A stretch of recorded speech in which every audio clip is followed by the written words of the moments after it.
Today we're going to be talking about scalars, vectors, matrices, and tensors. And this is all presented by Eduonix. Hopefully this will be a lot of review for you, and if it is, that's good. You want to have a strong foundation in this because this notation and these vectors and matrices are ultimately what gets used in each and every deep learning algorithm out there today. Inputs are typically passed to these algorithms as vectors or matrices. The outputs are also either scalars, vectors, matrices, or tensors. So when we're talking about dimensionality, again, that comes up a lot of the times in machine learning. That is really going to be a difference in scalars, vectors, matrices, and tensors. And we'll look at a little bit more what that means in a second. This is just the first video. We'll also have videos on matrix normalization, and we'll move on to special matrices and vectors after that, such as diagonal matrices, symmetrical matrices. Also, at the end of this unit, we are going to be talking about eigenvalues and eigenvectors, and that is ultimately because eigendecomposition is used in principal component analysis, which comes up in artificial intelligence as well. So for now, let's go ahead and get started by diving into the basics. All right. So just starting simple, a scalar is going to be a single number or value, and this is typically denoted with a lowercase variable, just x in this case. And then we can move on to a vector, which is going to be an array of numbers, either in a row or in a column, which is going to be identified by a single index. So here, this is also going to have the notation that you'll probably get a lowercase bolded variable to denote a vector. You might also see it with the bar over the top of the variable. It kind of depends on what context you are in. Some of this has slightly different conventions in machine learning or the computer science world versus strictly the mathematics or the math world. So that's a vector, an array of numbers, and we'll look at plenty of examples in a second. We can move on from a vector and get a matrix, which is going to have two indices now. So it's a two-dimensional array of numbers where each element is identified by these two indices. And this is going to be denoted with a capital and bold variable in most of our lectures here. All right, so we have scalars, vectors, and matrices.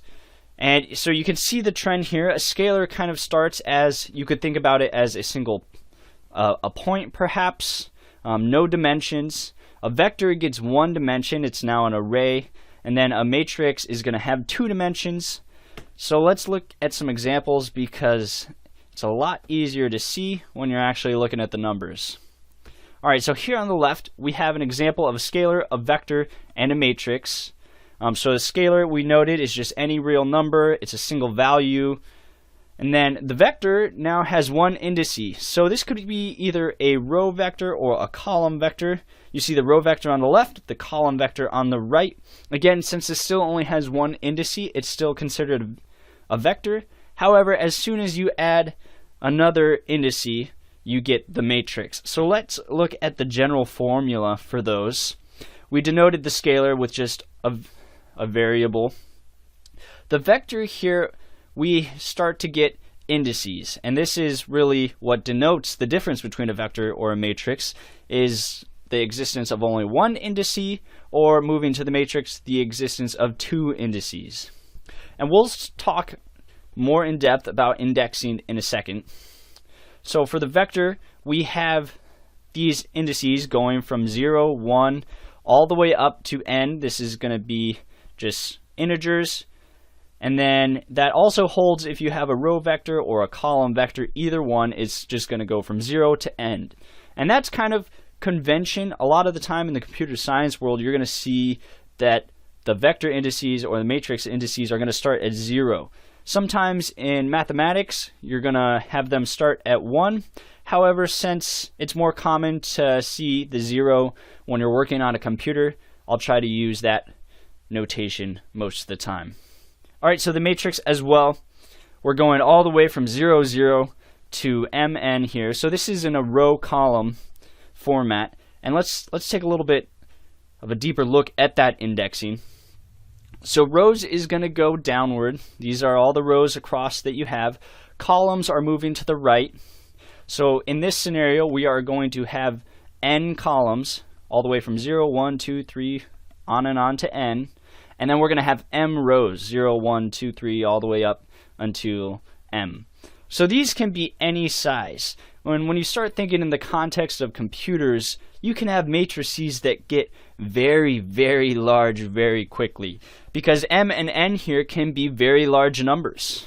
So as a result, you're going to have an exponentially increasing size to the matrix. It's something that you got to keep in mind when you're thinking about the computational resources that you have to use in machine learning. So for vectors and matrices, excuse me, which we mentioned, these are typically going to start at 0. You will see them starting at 1 if it's in more of a mathematical context. And then just for an example, the entry at row 1, column 1, is index 1, 1 here. So you see, you might think index 1, 1 would be the very first element in this matrix. However, that's not the case, because it's actually going to be the second row and the second column, since we're starting at 0, 0. And then alternatively, if you thought about it, since rows are going to come first, the index 1, 0 would be just left of that little red box. I'm starting with rows and then columns afterwards. All right, so that's the indexing. Let's talk about the dimensions. Vectors are one-dimensional, matrices two-dimensional, and dimensions are typically reported in a rows columns format. So for example, if we had this matrix, so it has 2 rows and has 3 columns, we would say that this matrix has the dimensions of 2 by 3. Or alternatively, you might hear simply this is a 2 by 3 matrix, and that 2 by 3 implying the 2 rows and 3 columns. Again, this matrix is very small, and when we start looking at some of these in a computer program, these can grow rapidly and have a wide variety of different dimensions. Alright, so there's the basics of scalars, vectors, and matrices. Let's move on to some of the operations that we can perform. So matrix operations such as addition, subtraction, and multiplication are used all throughout the field of machine learning. These are going to come up almost every single time, and that is ultimately one of the main reasons you have to have a strong foundation in this. So hopefully this will refresh your memory on some of the basics of linear algebra. So matrix addition is just going to be an entry-wise sum. The addition of matrix A with matrix B is going to produce a matrix C. And here you also have to ensure, since it is an entry-wise sum, that the dimensions of A and B must have the same. Furthermore, the matrix that you produce is going to be the same size as A and B. So if we look at this example here, first thing that we can note is that the indexes start at 1. So we talked about a second ago, this is probably more of a mathematical example in a mathematical context. And then, so to get the first element in C, we would simply add A11 to B11, and that is going to give us the answer for C11. And we would do that all the way up to Mn, the last element in our matrix. Let's look at an example with some actual numbers here. So if we had matrix A, which is a 2 by 3 matrix, plus matrix B, which also has to be a 2 by 3 matrix, we would get matrix C, which is simply the addition, and we actually have some errors here. That first element should be 3, so we should have 3, 3, 7, 5, 6, 8. Since we're having a 1 from A11 or A00 plus B00, which is a 2, we should have a 3 in that, so I apologize for that mistake. Matrix subtraction is going to be performed element-wise as well, just like matrix addition. In fact, it's going to work almost exactly the same, just substituting a subtraction instead of the addition. So dimensions have to agree. The output is going to be a matrix of the same dimensions. And here, this is actually our first example. We can have negative numbers in these vectors or matrices. We can also have decimals. We are not restricted in the type of number that we can have in these. So that's matrix subtraction. Matrix multiplication is where we get a little bit more complicated. because this is not just an element-wise product. So the matrix product of A and B is going to be a third matrix C. And instead of having to have all of the same dimensions, now all we need is A must have the same number of columns as B has rows. So if we take a look at this middle image here, we can see that yes, A has the same number of columns as B has rows. It's actually the same dimensions in this example. We'll look at an example in a second where they don't have the same dimensions exactly. So to get the first element in C, C00, we are going to move across a row in A and down a column in B. So that first element is going to be A00 times B00 plus A01, so we're moving across the row, times B10 down the column of B. So it's easy to lose track of where you are in matrix multiplication. Across the rows on A's, down the columns on B. And ultimately that is summarized in this lower image, which would be the matrix multiplication notation. We have Ci of j is going to be equal to the summation of Aik Bkj, excuse me. And so this here, since the k in A and B, this is ensuring that A has the same number of columns as B has rows. And for example, for C00, we would start at A0 and then take k all the way up to however many columns we had. And then we'd start at B, K0, and take k down all the number of rows that we had in B. All right, so that's a lot of indices and down rows and over columns and stuff like that. So let's take a look at some actual numbers, because practice makes perfect, and this will help this make a little bit more sense. So if we have an example where we don't have exactly the same dimensions, we do still need to have the same number of columns in A as rows in B, and that's what we have. We have 2 columns in A in this example, and then 2 rows in B. So we have a 3x2 matrix being multiplied by a 2x2 matrix, and our output is going to have 3 rows and 2 columns. So however many rows in A that you have, that's how many rows you're going to have in C. However many columns in B that you have, that's how many columns you're going to have in C. And this is following that same matrix multiplication formula. So here's some actual numbers, just multiplying these across. So you would start in the upper left of A, so you have 1 times 1, and then move across the row, so you get a 2 down the column times 2 in B, and that's going to be your first element in C. So if we add these up, we would get a 5 in that scenario. And then you would simply start going across the matrix. So for example, the C11 element, or excuse me, the C10 element, you would use the same 1 and the 2 from the A, just multiplying now by the 3 and the 4 in column number 2 in matrix B. So that's matrix multiplication. That's an example of that. Hopefully this is a little bit of review. If it's not, we'll have plenty of practice problems for you to go over this further.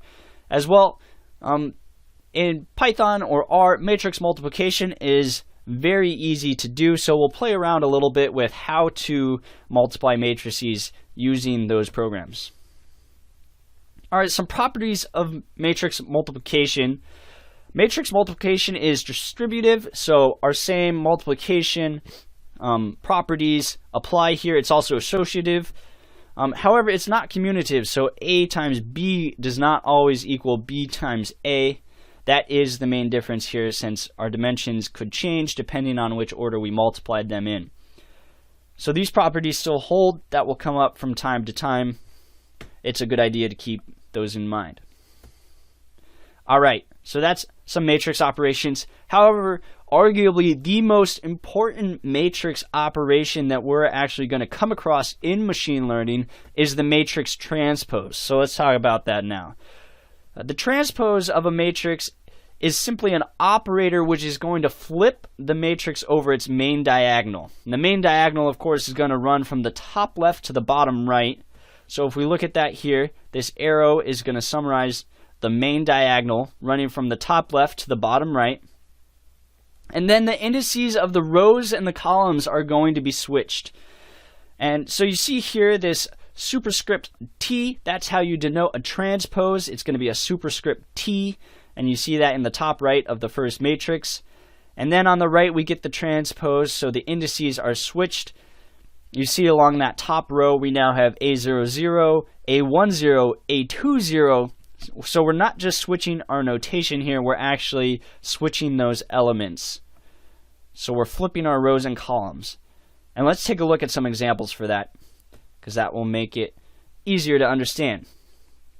So the transpose of this nice 1, 2, 3, 4, 5, 6, 7, 8, 9 matrix here, we're going to flip our rows and columns. So now along that top row, we are going to have 1, 4, 7, which was our column in the initial matrix. So we're switching rows and columns. And we can also do this for a matrix that doesn't have the same number of rows as it does columns. So for example, we have a 3 by 2 matrix here. And if we take the transpose, we are now going to get a 2 by 3 matrix back out. So we're switching the rows and the columns. That's the easiest way to think about the transpose. So in this second example, the main diagonal here would run from the 1 to the 4 in the first matrix on the left. So if you can think about flipping this over that 1 to 4 diagonal, we now get the 3, 5, 6 up on the top, and that 2 would flip down underneath, and that's why we get that 2 by 3 matrix back out. Furthermore, we aren't restricted to matrices actually here. So we can take a vector transpose, and this is going to flip a row vector into a column vector. If you took the transpose again, you would get back the original row vector. In fact, it's a good idea to note that if you take the transpose of a transpose, you're going to get back your original matrice or vector every single time. So this is really useful, this vector transpose, because a lot of the time we have to pre-process the data that we are feeding into machine learning algorithms. And so, for example, our data might be stored in rows and we need to input it as a column or vice versa, and we can fix that by taking a quick vector transpose to get the data in the format that we need to input it into the algorithms that we are using. So the transpose comes up a lot, specifically in pre-processing.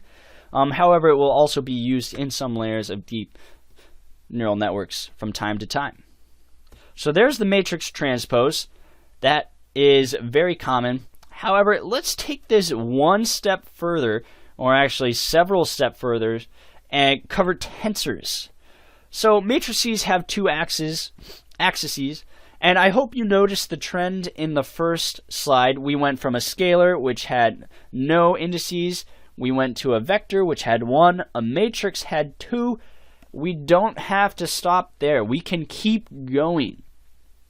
So in general, an array of numbers with a variable number of axes is known as a tensor. So if a 2D matrix has indices ij, a 3D tensor would have indices ijk. So we can keep going and produce a 3-dimensional tensor, and we can even move on further than that and make a 4-dimensional tensor, 5D, 6D, and we even don't have to stop there.